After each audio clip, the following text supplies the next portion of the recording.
Welcome to सिलेक्शनपुर। आज है 4 दिसंबर 2025। 4 दिसंबर 2025 से जितने भी इंपॉर्टेंट करंट अफेयर बनते हैं सारे हम लोग इस वीडियो में डिस्कस करेंगे। अगर आप इस चैनल पर नए हैं तो आपको चैनल को सब्सक्राइब करना है, बेल आइकन को प्रेस करना है। अगर आपको सच में वीडियो अच्छा लगेगा फ्रेंड तो आप लाइक जरूर करिएगा। तो अब चलिए हम लोग स्टार्ट करते हैं। हाल ही में तंबाकू पर पीढ़ीगत प्रतिबंध लगाने वाला दुनिया का पहला देश कौन बना है? तो ये ऑप्शन नंबर बी मालदीव जो कि करेक्ट आंसर हो जाएगा। तो ये है मैप में मालदीव, ये आपको दिख रहा होगा मालदीव जो कि करेक्ट आंसर हो जाएगा। और ये देखिए मैप, ये देखिए भारत का नक्शा है और भारत के बगल में ही क्या है, ये मालदीव है। चलिए, मालदीव ने एक ऐसी नीति लागू की है जिसमें एक विशेष वर्ष के बाद जन्मे लोग को जीवन भर तंबाकू खरीदने पर प्रतिबंध होगा। इसे जनरेशनल टोबैको बैन कहा जाता है।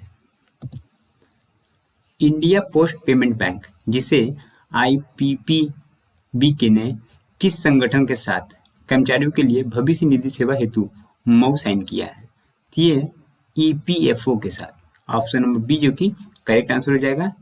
इनके साथ इन्होंने क्या किया है, समझौता किया है। चलिए, आईपीपीबी ने और ईपीएफओ ने मिलकर कर्मचारियों को पीएफ, पेंशन और सामाजिक सुरक्षा सेवाओं को आसान बनाने के लिए समझौता किया है। क्यूएस यूनिवर्सिटी रैंकिंग में एशिया के टॉप 100 में से किस देश की कई शिक्षा संस्थान शामिल हुए हैं? ये है अपना प्यारा भारत। भारत से काफी लोग ने क्यूएस यूनिवर्सिटी रैंकिंग में आए हुए हैं। क्यूएस रैंकिंग में भारत की कई यूनिवर्सिटी शामिल हुई जो शिक्षा के क्षेत्र में भारत की गुणवत्ता और वैश्विक पहचान को दर्शाता है। चलिए, भारत ने रक्षा सहयोग बढ़ाने के लिए किस देश के साथ समझौता ज्ञापन यानी मऊ पर हस्ताक्षर किए हैं? तो इजराइल ने, इजराइल के साथ हुआ है। तो ये है मैप में, देखिए ये भारत है, ये भारत के जस्ट बगल में क्या है, ये यहाँ पे इजराइल है। ठीक है, चलिए, इस मऊ का उद्देश्य होगा दोनों देशों के बीच रक्षा तकनीक, सामरिक सहयोग और सुरक्षा साझेदारी को मजबूत करना। ये दोनों देशों के बीच का बात होगा। बिहार के कटिहार जिले में, कहाँ पे? बिहार के कटिहार जिले में स्थित किस झील को रामसर साइट घोषित किया गया है? तो ये कटिहार जो जिला है, ये जिला में गोगाबिल नामक एक झील है जहाँ का पानी एकदम मीठा पानी है। तो उन्हीं को क्या गया, रामसर साइट घोषित किया गया। ऑप्शन नंबर बी जो कि करेक्ट आंसर हो जाएगा। ठीक है, चलिए, गोगाबिल झील को अंतर्राष्ट्रीय महत्व की रामसर वेटलैंड साइट घोषित करने के से जैव विविधता संरक्षण और पर्यावरण सुरक्षा को बढ़ावा मिलेगा, इस वजह से इनको दिया गया है। चुनाव आयोग द्वारा अंतर्राष्ट्रीय चुनाव आगंतुक कार्यक्रम किस वर्ष शुरू किया गया? तो ये 2025 में शुरू किया गया। ऑप्शन नंबर सी जो कि करेक्ट आंसर हो जाएगा। यह कार्यक्रम विभिन्न देशों के प्रतिनिधियों को भारत की चुनाव प्रक्रिया, तकनीक और प्रतिबंध प्रबंधन मॉडल समझाने के लिए शुरू किया गया है। इफ्को और अमूल को दुनिया के अग्रणी किस श्रेणी की समितियों में शामिल किया गया है?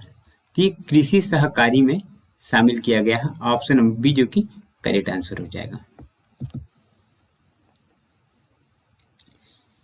ईएफको और अमूल को वैश्विक स्तर पर शीर्ष कृषि सहकारी समितियों में स्थान मिला है, जो भारतीय सहकार मॉडल की सफलता को दर्शाता है।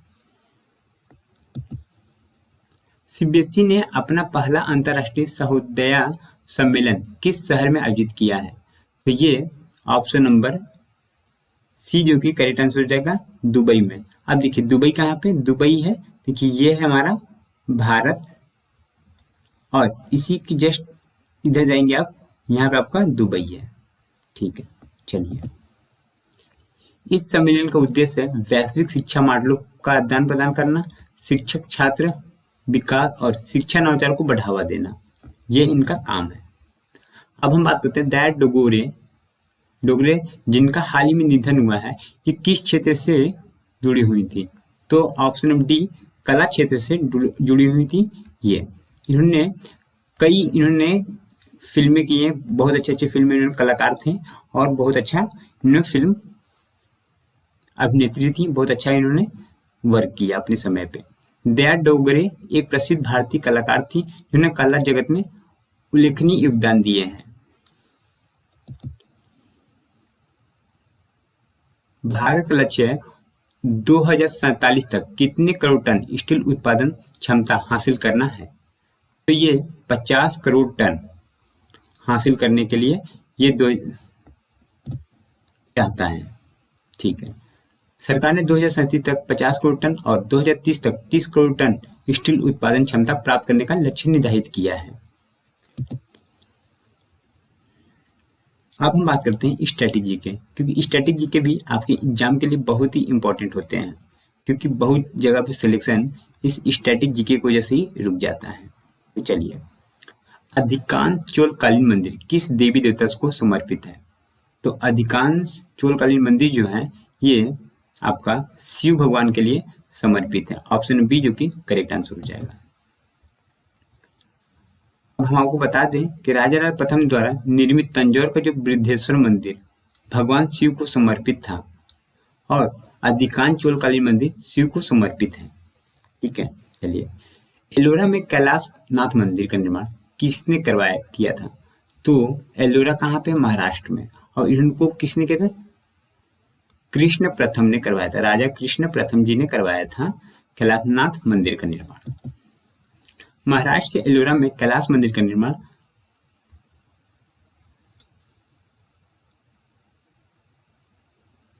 राष्ट्रकूट नरेश कृष्ण प्रथम द्वारा ने यह मंदिर किस शैली में करवाया था? बेशेर शैली से बना हुआ है।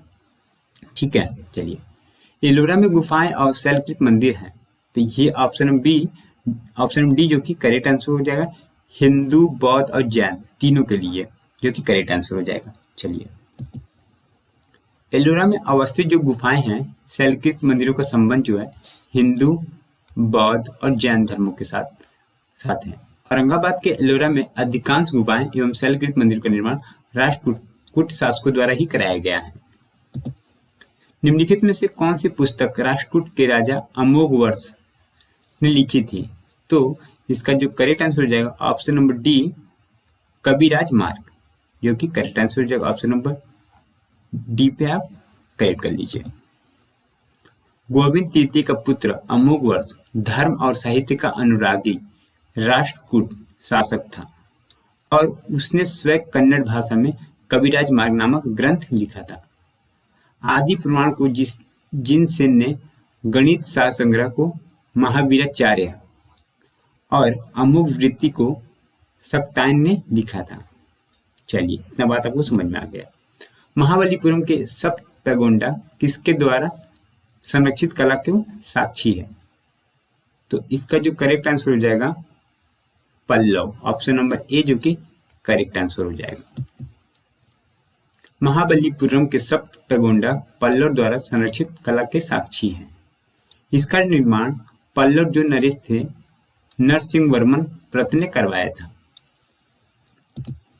अब हम बात करते हैं कल का जो क्वेश्चन था आपको दिया गया था, राष्ट्रीय कैडेट कोर एनसीसी का महानिदेशक किसे नियुक्त किया गया है?